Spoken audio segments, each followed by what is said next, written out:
how does the scientific doctrine and thinking and logic and proof and this very, base consciousness way of thinking hinder your wisdom and development of wisdom?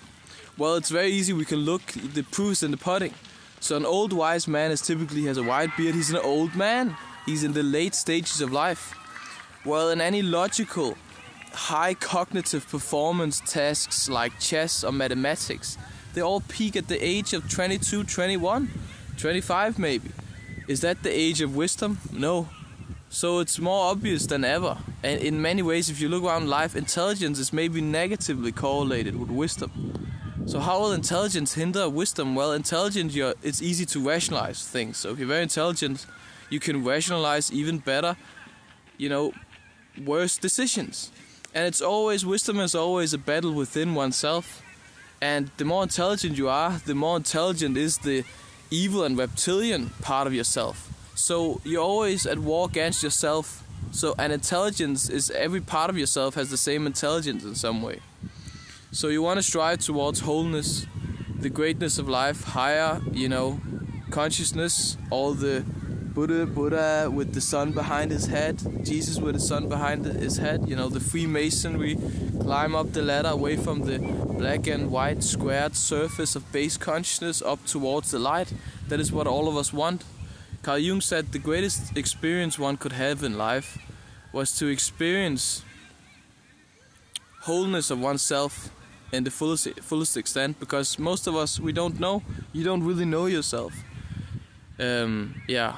At moments of the soul, I remember, but let's keep on track here. So, thinking hinders wisdom in many, many ways. So first of all, what is the language of yourself as a human being? You're not a robot, you're a human being. What is the language of the soul? Well, one way to look at that is just dreams. Dreams is the language of the soul, and a dream is so weird and it makes no sense. It's purely symbolic.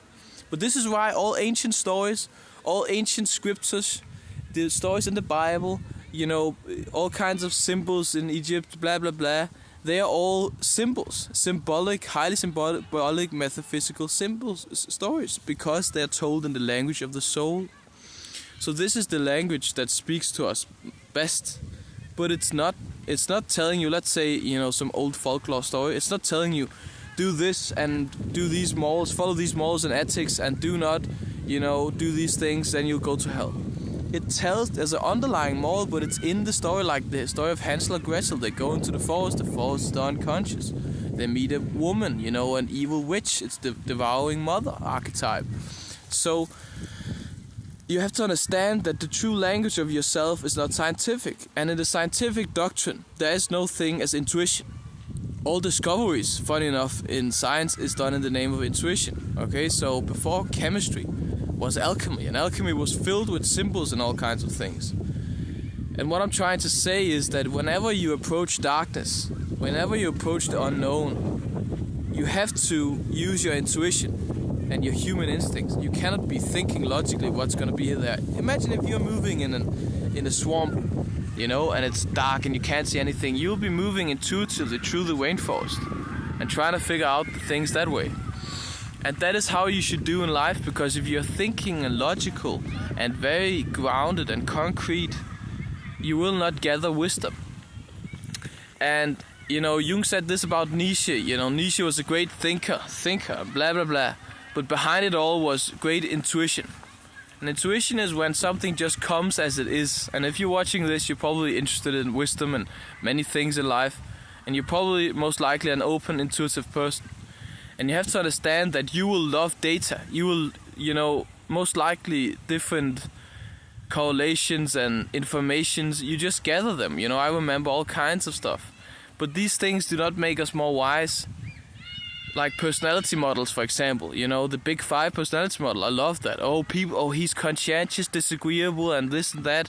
And then I knew him. But what it created in my mind was a superficial outlook on people. Because that personality model really is just a skeleton. It's like a map with dots. Okay, this person lives in Russia. But do we know how much, deviance and different things are in Russia? It's like the skeleton of a human being you see with a personality model, but not the true thing. And all of them, the sub-traits and all of them are together. It actually makes you dumber.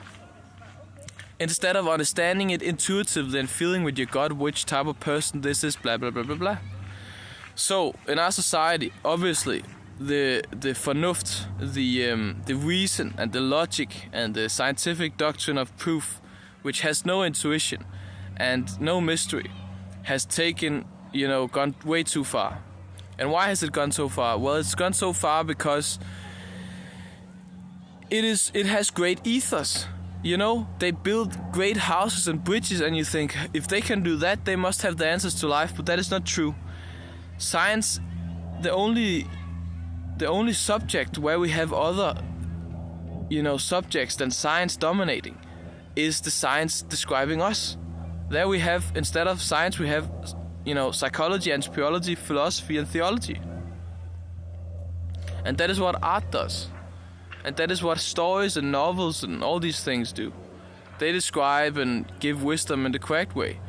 So you have to understand that the way you discover and think about the world, especially when it comes to people, do not use theories, do not use models, do not use logical thought. Do use logical thought, but not in the scientific way. Okay, when you define something, you constrain it because in the end everything is interconnected. And you become unbalanced when it's either or, black and white, defined as this and this. And that is the basis of theory. Theory is definitions put together in boxes, and then, you do correlations and get an overview of things, and it can be helpful in some scenarios. Science is fine, but when it comes to understanding us, the human experience, wisdom, and the true important things in life, do not rely on scientific thought. And that is why concrete people, which aren't wise people at all, you often see a difference between linguistic individuals and mathematical individuals. The mathematical people are a little nerdy. I'm just saying it. They're often they're not that social and so on, because they're not human. They're less human in some odd way. They're more robotic and logical.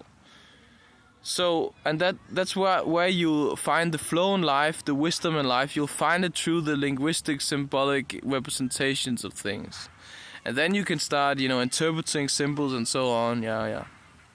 But understand that you're human, and your language, the language of your dreams. A dream is as far away from scientific logic as anything, which means that the belief system that is dominating the Western society is as far away from the soul as it possibly can be. And if you look around with new buildings are squares. There's no beauty to them. Beauty is the language of the soul. That's why we like nature, because nature is symbolic. Nature is a perfect balance between everything. Everything is in a perfect symbiosis with each other, and that is beauty. As Nietzsche said, beauty should be behold in a higher level than everything else, because beauty, tells truth. But whatever, follow ancient wisdom, okay? Do not follow the scientific doctrine. It's not the way to enlightenment.